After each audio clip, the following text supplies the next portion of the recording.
About 2 months ago, President Muhammad Buhari made a statement kind of commending his party, the All Progressive Congress. He said, the campaign to the APC was a clear indication that the APC government is doing well and the party has become attractive. And just last week, he told the campaign governors, Matawale of Zamfara State and Ayade of Cross River State, that their people will be proud of them for having the courage to decamp to the APC. Is the president undermining political party democracy in Nigeria by encouraging people to decamp from one party to the ruling party? Don't also forget that the former governor of Edo State, Comrade Adams Oshiomhole, had said that if you decamp to the APC, your sins will be forgiven. Are these decamping governors, therefore, sinners going to Nigeria's cross APC to seek forgiveness? That's the issue we are going to discuss this afternoon. We are on top of an Iroko tree. And they say, when you climb the Iroko tree, fetch as much firewood as you can. You don't climb it every day. Therefore, we will touch another issue. What is driving national conversation today is the Electoral Act Amendment Bill. The focus has been on electronic transmission of votes and all that. But this afternoon, we will look at the combined consequence of increasing the threshold of the amount of money that those seeking political power can spend. In addition to political parties asking for 40 million, 50 million, 25 million for expression of interest, what could be its consequence? And in addition to that, the bill is providing, there's an agreement in the National Assembly, providing for INEC to review its own result after it has been announced, if that result is announced under circumstances that do not seem quite correct to INEC. Can it be allowed? I said we're on top of an Iroko tree. My guest this afternoon, Senator Shehu Sani. Distinguished Senator, welcome to the conversation. Thank you for having me. Can we begin from the smaller matter before we move into what the president said?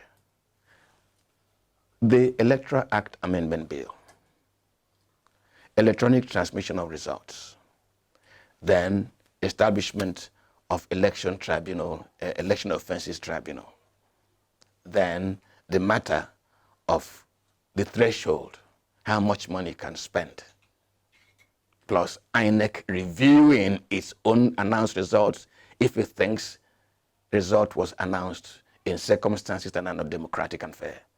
What's your take on this Electoral Act Amendment Bill? I put so many things together. Thank you again for having me in your program. Well, the idea of amending the Electoral Act was necessitated by pressure from the civil society, political players, and the general public. That there is a need to reform our electoral laws so that they will be in tandem with the realities of today, and they will also address the challenges that has arisen over the years.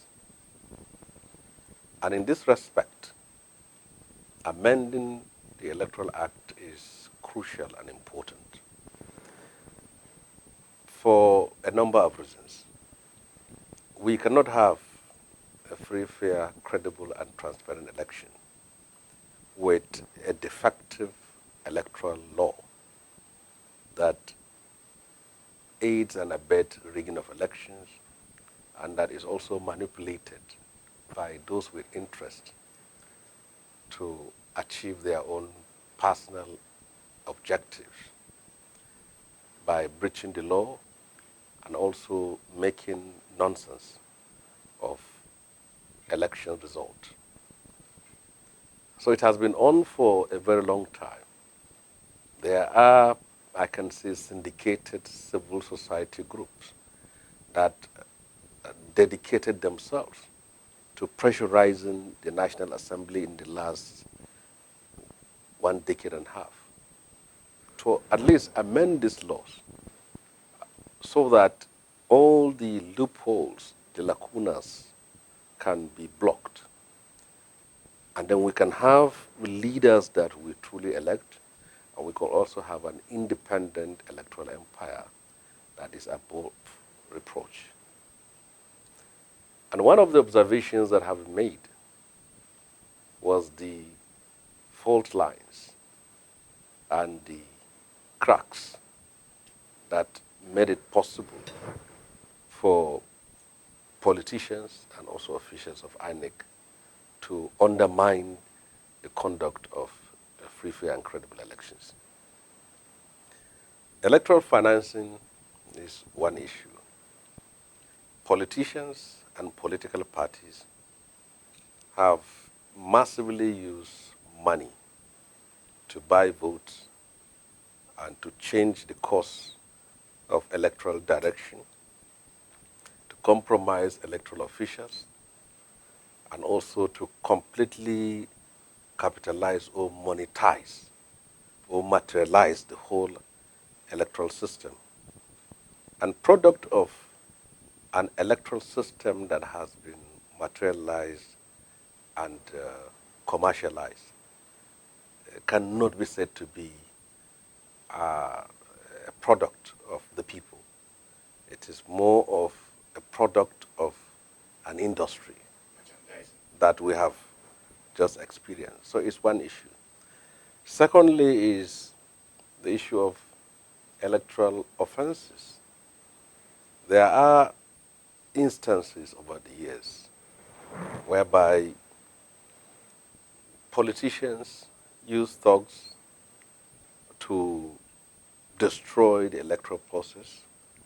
They also purchase those in charge of the electoral material to their own side, literally, to manipulate figures. And in other cases, you see all these form of infractions from the voting system to transmission of result to announcement of result. You all see a lot of crimes being committed. And the absence of an enabling law to deal with these myriads of offenses necessitated the need to reform the electoral law to include that. The third aspect of this has to do with the need to introduce technology in our electoral system.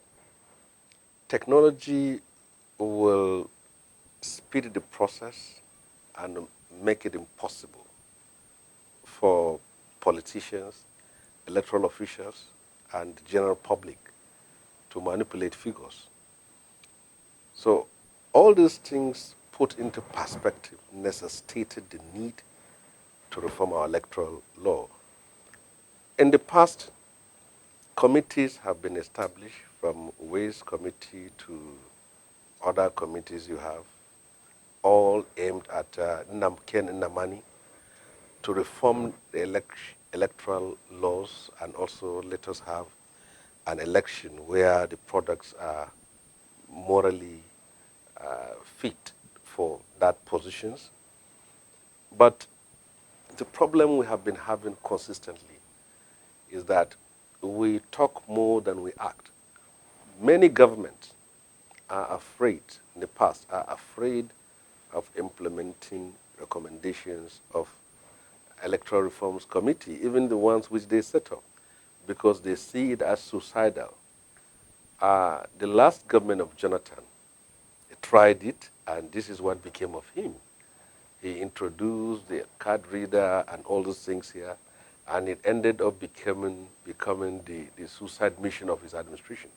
So you can see, under this dispensation of President Muhammad Buhari, you can see how the president and his government has been were dragging their feet in terms of appending his signature for us to have an electoral system.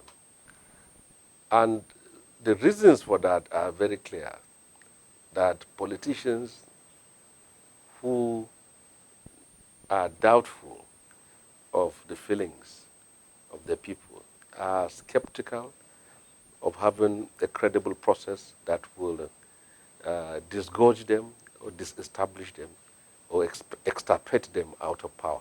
So this is a summary of what my beliefs and feelings are and views as far as this process is concerned. The National Assembly, many of whose members might have benefited from the old order, where manipulation could inflict injury on the process, where money could buy the end of the process, and they profited from it.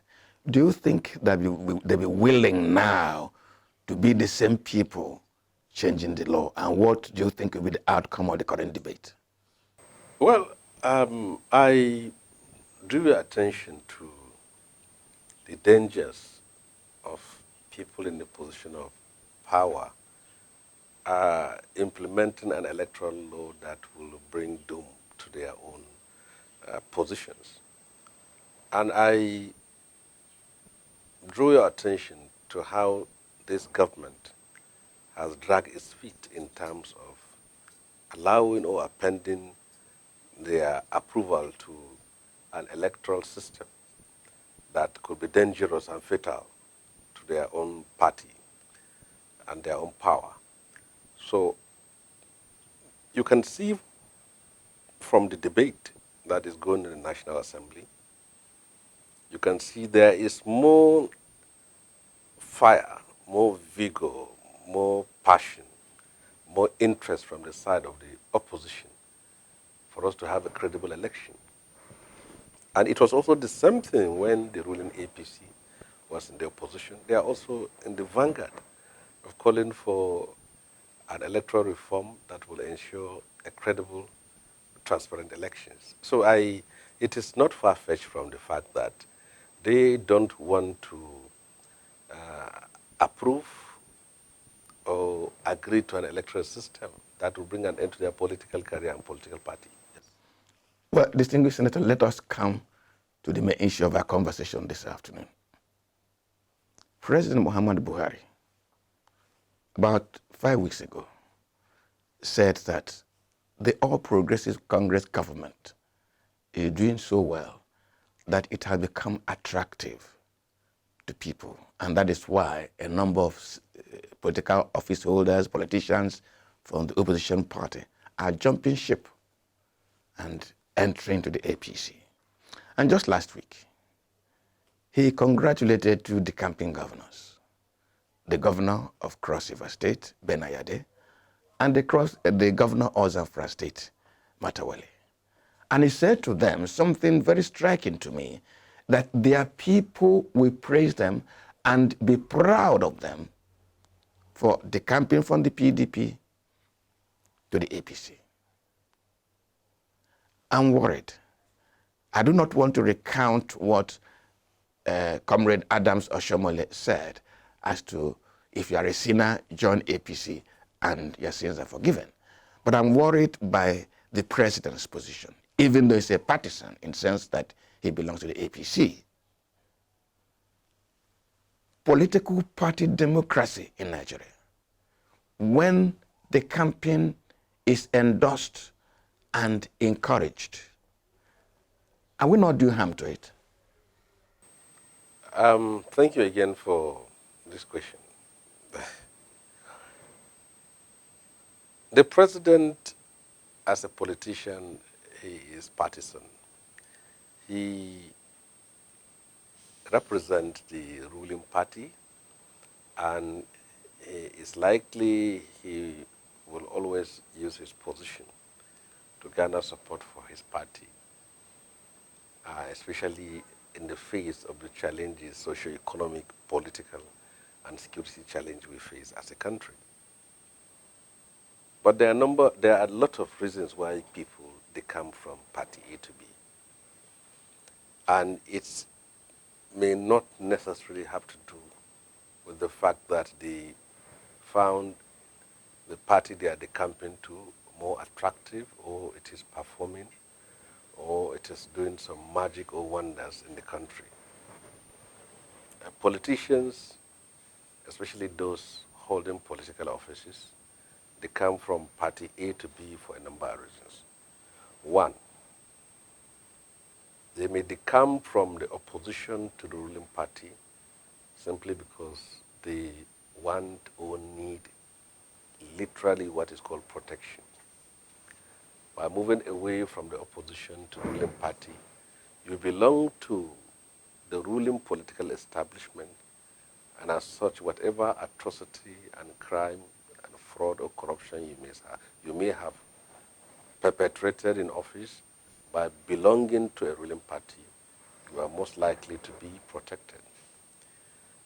And secondly, people decamp from the opposition to the ruling party for the fact that they may have been asphyxiated in one party and denied some opportunities and privileges which they need. And as such, they need to move to the ruling party or next party which will offer them such opportunity. The next aspect of it is that pressure. Pressure, threats, or blackmail from the ruling party must have cowed many of them to say they will move from being an opposition to the ruling party. And there are people who have fears of life in opposition after power. What will that portend to them? And as such, they need that ruling party to be able to, when they are done with this term here, there may be an opportunity as a cabinet minister, an ambassador, or any positions that may be available for them. So it is not about the people they represent, or it's not about the future. It is about themselves. And let us not deceive ourselves for the fact that a governor of a state that comes from one party to another does not mean the people of that state are in line with his own thinking, or they align themselves with what he has done. You may be having only the governor decamping, while the people of that state are virtually not interested. So it does not reduce the fortune, but there is a psychological effect when a political party loses a high-profile personality to the other. There is that uh, feeling that they are making progress, and it may also have a negative effect on their own opponents. So, but as far as the president is concerned, his own statement more or less must have been encouraging this kind of defection. And he is right to curry or attract people to his own political party. But as a president of a country also, he has an obligation to present, portray, preside over the nation without partisanship and without also exploiting the privileges and the gusto of his power uh, to the disadvantage of other people. So I think it's in order what he is doing if it is outside of power, but we should also be very careful so that we don't have a one-party state. It will not help the country when everyone goes to a ruling party and the opposition is destroyed. But as it has always been, the ruling party will naturally attract as many people as possible. And those people it attracts to itself will be its greatest undoing. Because in the absence of an enemy to fight outside, then there will be enemies within inside to fight. It is implosion that destroyed the ruling PDP at that time in power. And with everyone getting into the ruling party, then now the opposition will be within. Yes. Distinguished Senator, I have a philosophical issue to raise, a principal matter to raise. How is a political party founded? Is it based on what we want to do and how we want to do it? And therefore, anybody there canvasses, believes, and protects that what and how we want to do? Or is it just a grouping of people conveniently coming together to grab power, not based on principle or conviction? I ask this question, Senator, because if you canvassed the principles of PDP and you went into BDP believing in it, when you decamp, do you no longer believe in those principles, canvass those hows and what to do? Have you suddenly become convinced about those whom you want to oppose? And therefore, how does that leave the electorate who voted for you based on those things you believed in and canvassed? Are you not confusing them? Well, I will answer it this way since you say it's philosophical.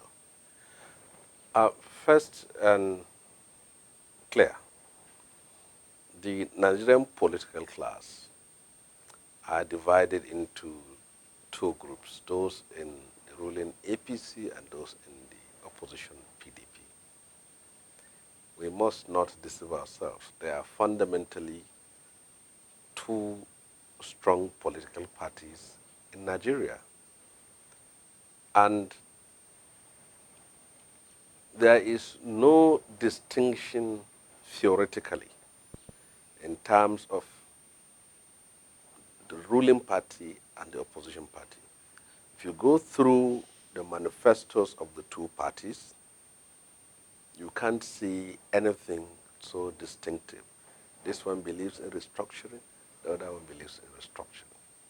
This one believes in privatization, the other one believes in privatization.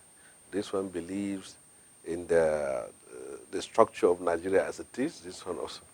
So many things. And if you look at also the faces, the people who were in this part were also the people who were in that part.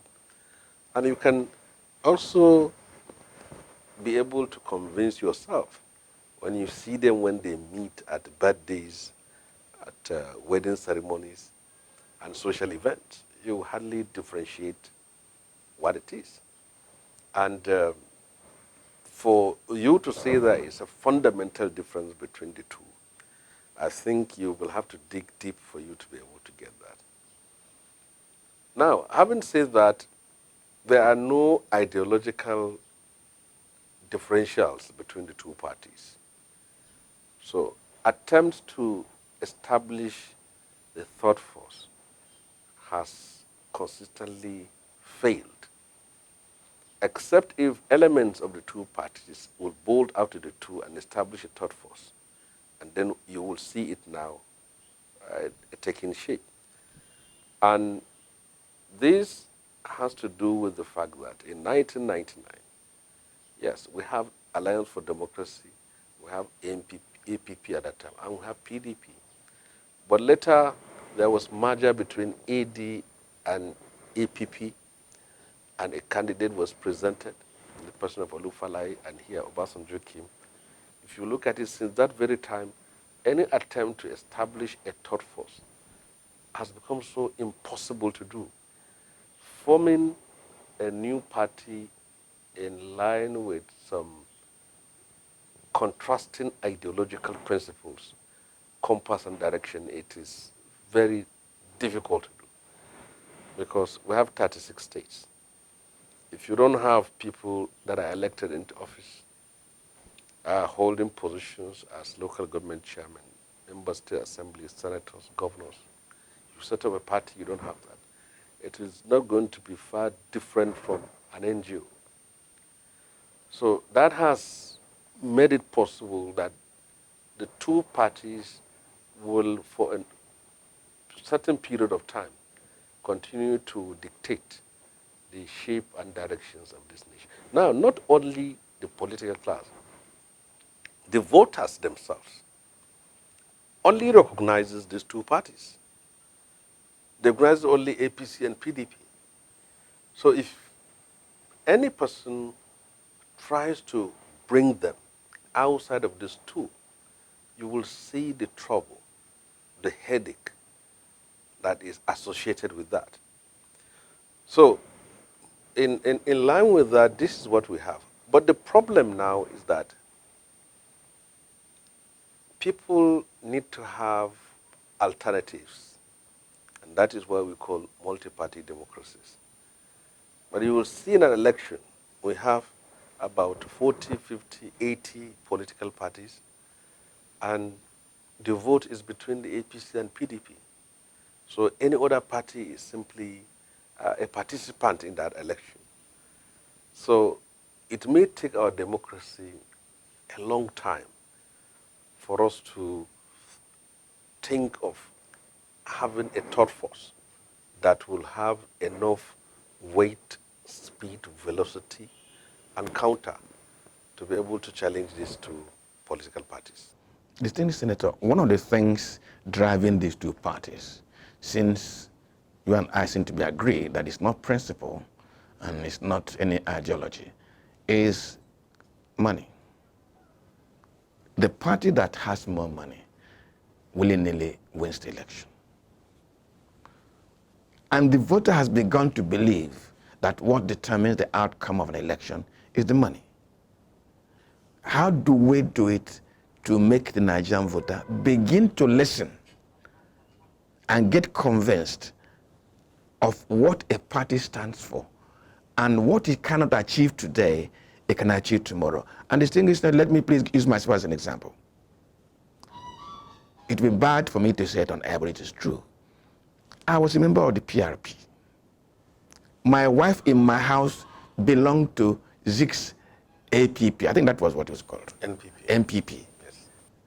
And I used to teach her what Aminu Kano stood for even before independence, and why I was convinced that lifting the people from ignorance and poverty was more important than billions. I understood what I was going for. When will it be possible for a political party to convince the voter on the need to follow a set of not just values, expectations that it can be realized with time, instead of just saying, I want to vote for Big so that they can win election tomorrow, and I belong to the ruling party? What do we do? What did the political parties do? What do you, the politicians, do to realize that? Well, first, the Communist Party of China has just celebrated its 100 years of existence. And you can see that the Republican and the Democratic Party of the United States are almost close to 2 centuries. And you have the Conservative Party of Britain, the Labour, the Liberal Democrats, the UK. These are parties that have been there for time immemorial. Well, in our own history, we never had the privilege and the opportunity of having a very long period of one party surviving our own journey in history because of the intervention of military and other things. But from what you said to what is available now, in the Second and First Republic, when you say Aminu Kano is the leader of the party, you know what he stands for. When you say this is Nnamdi Azikiwe of MPP, you know what he stands for. When you say this is Chief Obafemi Awolowo of UPN, you know what he stands for. When you say Waziri Ibrahim of JNPP, you know what he stands for. When you say Tunji Braithwaite of NAP, you know what he stands for. That's Second Republic. In the First Republic, when you say Sardauna of Sokoto, of the MPC, you know what he stands for. When you say Chief Awolowo of Action Group, you know what he stands for. When you say Nnamdi Azikiwe of NCNC, you know what he stands for.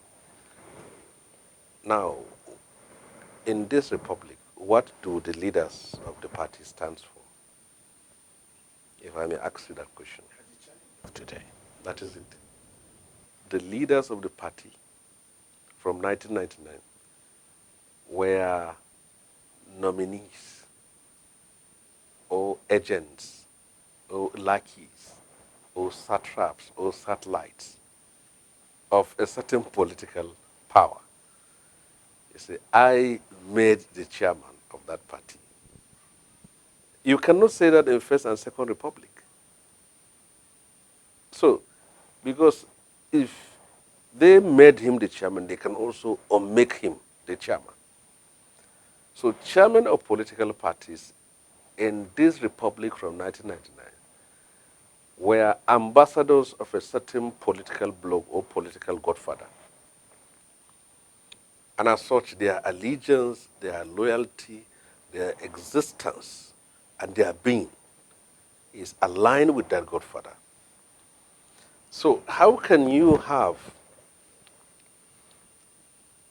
political ideology and principles when already the leadership of that party is a nominee of somebody? Now, you don't even talk of the chairman of the party. Other positions in the National Working Committee, National Executive Council, whoever you see there, whether as a vice chairman, treasurer, auditor, organizing secretary, deputy organizing secretary, public relation officer, welfare officer, women leader, Is somebody's candidate. is somebody's candidate. And that person is beholden to that somebody. Yes. So, and how do you have any ideology in that kind of party? Now, when you take the Communist Party of China, or the Conservative Party of UK, or the Democratic or Republican Party, you see them having institutes where people are groomed to be Democrats, groomed to be Republicans, groomed to be Marxists.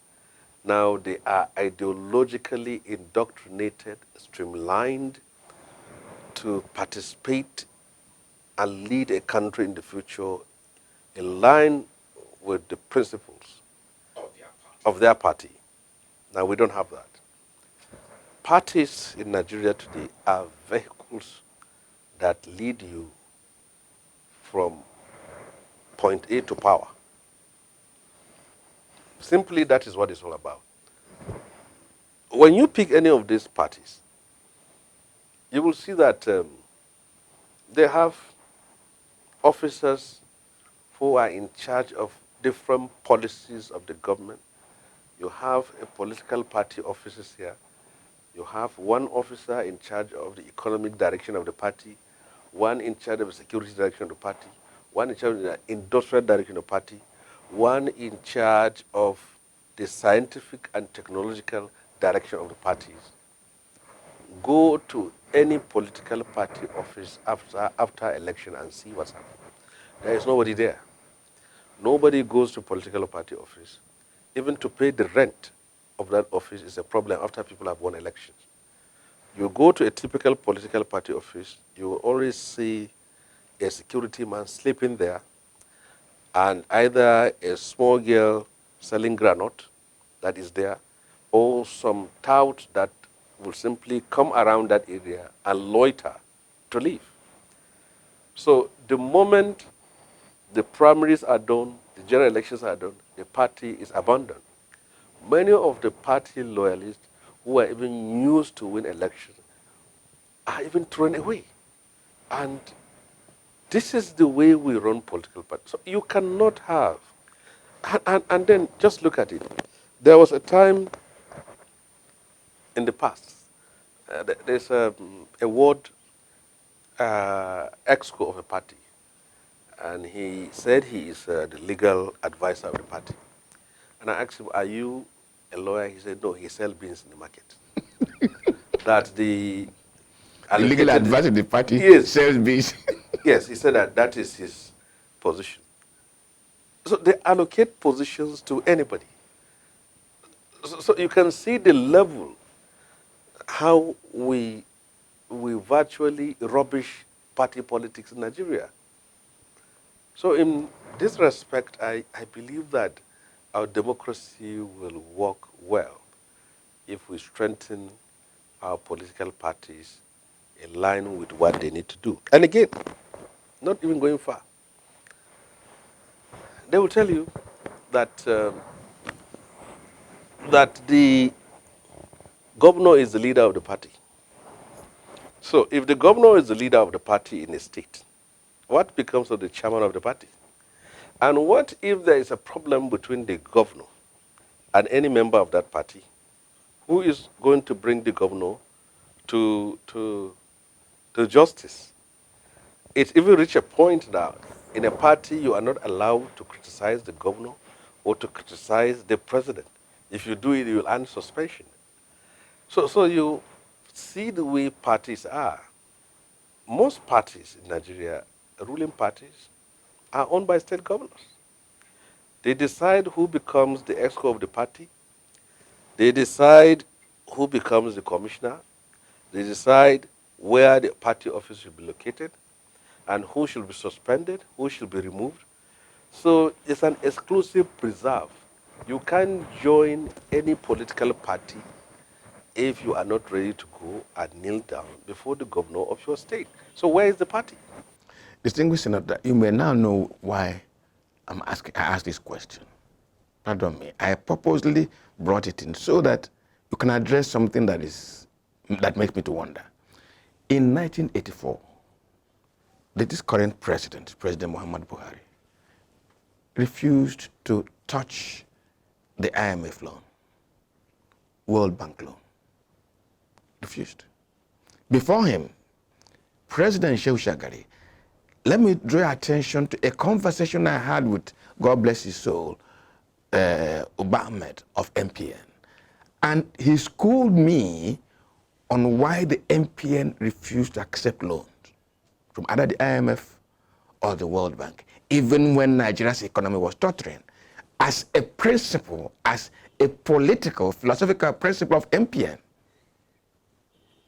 the previous president wouldn't touch IMF loan, wouldn't touch World Bank loan in 1984, until he was toppled and former military president Muhammad Buhari decided to accept it. Why ask you about principle of political party? Right now, this president is collecting loans with both hands. Is it because his party has convinced him out of his own principle? Or is it because he has grown into realizing that there's a need to run the national economy with loans in both hands? Or has Buhari changed?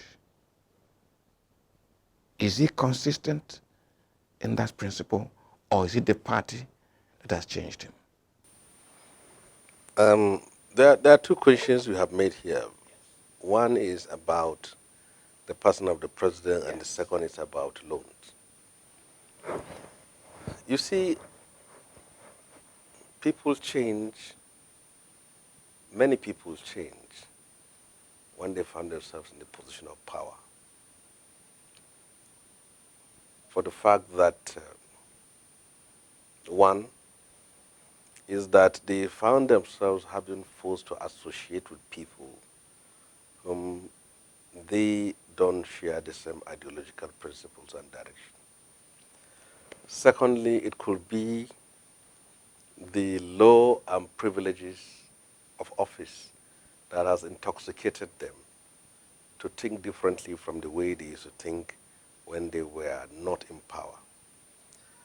The third has to do with the fact that they have decided to have cut themselves from the reality of the society, and they now think within the prism of power, and as such, their views are narrow, are myopic, and are within the peripheral of the people around them.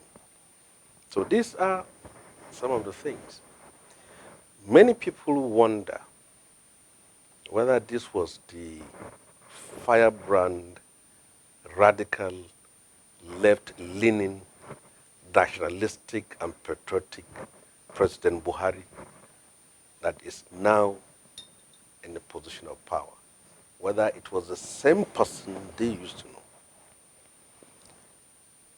The Buhari before power was a Buhari that will ally himself with Gani Fawahimi, with Bekor and Sakuti, with Wole Soyinka, with Femi Falana, with the likes of Shehu Sani, and with the likes of Balarabe Musa,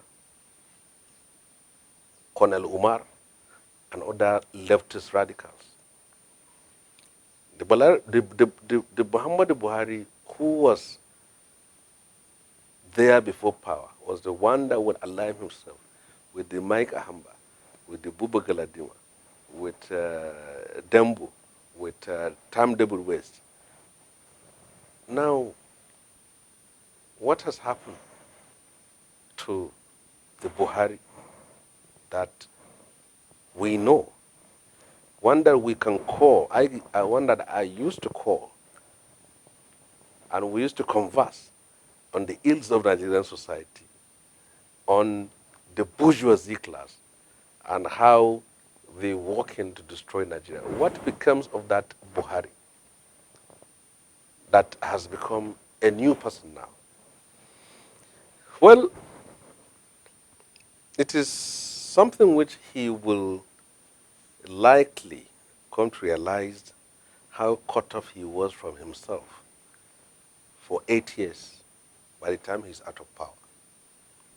Many of those who were with him in the trenches, who fought the battle for almost 1.5 decades, are virtually agreed that he has left old friends for new friends.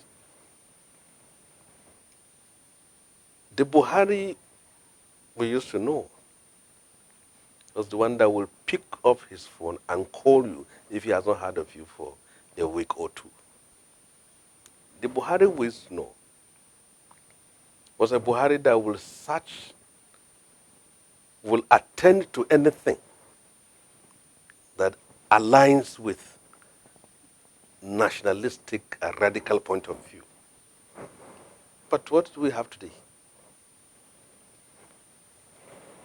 There are a number of things which he said yesterday and which you find him doing it today.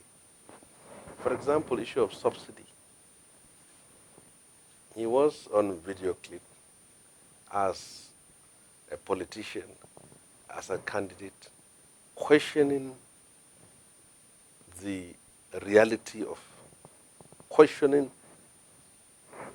the subsidy fraud. But he is here, subsidizing. The Buhari that leads protest now questions why people should protest. The Buhari that will criticize and oppose governments when they are wrong is now feeling jittery with people who are critical and also holding government to account. The Buhari that is a vanguard of struggle for fundamental human rights and the right to freedom of expression, and he always attends meetings being invited by radical groups and socialist organizations in Lagos and everywhere, parts of the country, is now virtually so distant from them. So people will naturally wonder, how will the same Buhari that is opposed to loans is now leading a government that has borrowed more than anyone in the history, any previous government in the history of Nigeria? I can understand the issue of IMF loan. The difference between IMF loan and Chinese loan is that IMF loan comes with a lot of conditions. One, before they give you their money, they will come with a tablet of reforms, or templates of reforms, which you need to do for you to be able to dip your hands in their own purse. You must devalue your currency. You must remove subsidy. You must retrench workers to reduce redundancy. You must have credible democratic reforms where they can easily align themselves with you. But Chinese loan comes with no condition. You go and sit down with them. The only conditions they felt is that they should set conditions for you on how you pay them their money. And they don't want to dictate to you to devalue your currency or to remove your subsidy or to do whatever you want to do with it. And when they give you the loan, they will also not compel you that this is what you want to do. You must do with it. All they want is their loans to be repaid. So that is why you see IMF loan is now not attractive to many countries in Africa. They go to China to get loans to build railways, roads, housing projects, and all those things here. But in the last forum I attended, invited by the Chinese embassy, one of the issues I raised was that China should help us so that our leaders in Africa shouldn't pile up debts that will be impossible for our children and grandchildren to pay. So Buhari now, that is opposed to loan, has found himself in a company of people who are in support of piles of loan. The Buhari that is opposed to subsidy has now found himself in the company of people who are for subsidy. The Buhari who is for freedom of expression, support of fundamental rights, and protest have found himself in the midst of people who are opposed to all these ideals and ideas of freedom and justice. So this is what we have. And one of the mistakes you will make is to believe that it is only people that are around you that will tell you the truth. A leader should have the ability, the capacity, and the accessibility of reaching out to people outside of his own political party, outside of his own power, outside of the corridors of power. Because people who are around the president will protect that environment for themselves. And anyone coming with ideas, with truths, with suggestions and advice, they feel threatened. So naturally, a president, if he's not careful, he will end up being caged in a box and prevented from knowing the reality outside of his own palace. So this is the situation in which we find ourselves.